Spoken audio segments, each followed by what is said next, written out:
বাংলাদেশের champions trophy দলে সাকিব আল হাসান যে নাই সেটা নিয়ে বিন্দুমাত্র বা এতটুকু উদ্বিগ্ন নন ক্যাপ্টেন নাজমুল হোসেন শান্ত। প্রেস কনফারেন্সে স্পষ্ট জানিয়ে দিয়েছেন। অথচ সাকিবের রোল পূরণ করতে একজন এক্সট্রা ব্যাটসম্যান না একজন এক্সট্রা স্পিনার, এই সিদ্ধান্ত নিতে গিয়ে কোচ ক্যাপ্টেন ঘেমে নেয় একাকার। বেস্ট 11 কি হবে কুলিয়ে উঠতে পারছেন না, কারণ ওই যে দুটো রোল কে পূরণ করবে, এটা বিরাট একটা যন্ত্রণা, বিরাট একটা সমস্যা, বিরাট একটা চিন্তার বিষয়। নিশ্চিন্তে খান স্বাস্থ্যকর অল টাইম পান, অল টাইম হেলদি লাইফ।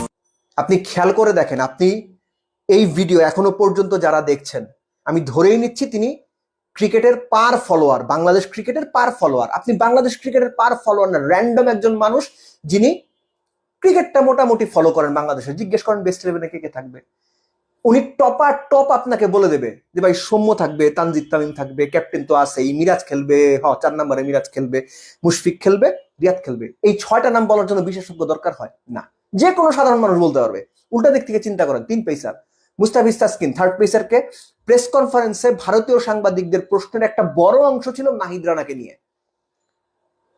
তার 150 গতি এবং তিনি প্রতিপক্ষকে ভড়কে দিতে পারেন, ভারতীয়রাও তার গতিতে পরাস্ত হতে পারে, ভেঙে পড়তে পারে হুড়মুড় করে। ভারতীয়রা এটা হয়তো মনে করছেন, যে কারণে তাকে নিয়ে আলাদা করে ভাবনা আছে, চিন্তা আছে, তিনি বেস্ট 11-এ খেলতে পারেন।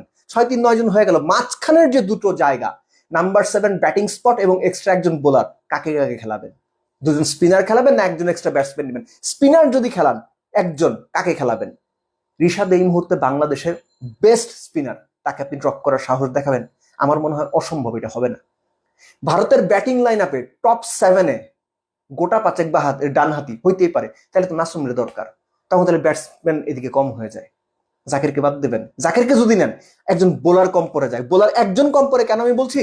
দুজন স্পিনার নিয়ে, whether it is Rishad Miraz বা মিরাজ নাসুম, যাকেই খেলানো হোক, রিস্ক ফ্যাক্টর কিন্তু ঠিকই থেকে যায়। আপনি চিন্তা করছেন সৌম্যকে দিয়ে কয়েক ওভার করিয়ে নেবেন, বড় ম্যাচে ভাই এগুলো বিরাট যন্ত্রণা হয়ে যায়। সো এক্সট্রা একজন প্রপার বোলিং অপশন খুব জরুরি। আর যতটুকু কথা শুনে মনে হচ্ছে যে ভারত 3 স্পিনারও নামিয়ে দিতে পারে, কেননা দুবাইয়ের উইকেট তুলনামূলক একটু স্লো বা ধীরগতির হবার কথা, এবং সেটা যদি হয়, ভারত যদি 3 স্পিনার খেলায়, বাংলাদেশ কিন্তু কোয়ালিটি স্পিনেও দুর্বল, এটা কিন্তু মাথায় রাখতে হবে। সো বাংলাদেশ তখন কি করবে? এক্সট্রা 2জন স্পিনার, সেটা যদি খেলিয়ে দেয় নাসুম, মিরাজ এবং তার সঙ্গে লেগ স্পিনার রিশাদ, 3 পেসার, আমি অ্যাটলিস্ট অবাক হব না। এবং আমি লিটারালি এরকম একটা একাদশের পক্ষে। 6 জন ব্যাটসম্যান, 5 জন বোলার, রিশাদ 7 নম্বরে ব্যাট করবে, 8 নম্বরে তারপর সিরিয়াল ওয়াইজ যে আসে। আর এখানে যদি আপনারা বেশি রিস্ক ফিল করেন, ভারতের বিপক্ষে তানজিম সাকিবের ট্র্যাক রেকর্ড ভালো, আপনি হিসেব করে দেখেন, সে ব্যাটিংটাও ভালো করে। একটু ব্যাটিং ডেপথ বাড়ানোর জন্য নাহিদ রানাকে ড্রপ করে আপনি খেলে দিতে পারেন সাকিবকে। আমি জাস্ট হাইপোথেটিক্যাল কথাগুলো বললাম, সম্ভাবনার কথাগুলো বললাম, বাট বাংলাদেশের বেস্ট 11 সাজানোটা খুব ট্রিকি হতে যাচ্ছে।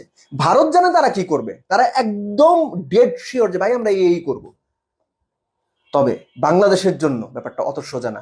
সোজা না হলেও যেহেতু তুলনামূলক স্লো উইকেটে খেলা হওয়ার একটা ভালো সম্ভাবনা রয়েছে, বাংলাদেশ যদি সত্যিকার অর্থে ভারতকে শুরু থেকে চেপে ধরতে পারে, এটা ব্যাটিং বোলিং যে কোনো দিক থেকেই, বিশ্বাস করেন সামান্য হলেও বাংলাদেশের চান্স আছে। আর এই চান্স যদি একবার তৈরি হয়ে যাও, সেটা কোনোভাবেই পিছলে যেতে দেওয়া যাবে না। কেননা বাংলাদেশের সঙ্গে ভারতের খেলাটা যখন হয়, তখন ক্রিকেট ছাপিয়ে, মাঠ ছাপিয়ে, মাঠের বাইরেও না ওই খেলার উত্তাপটা ছড়িয়ে পড়ে, ওই উত্তেজনাটা ছড়িয়ে পড়ে।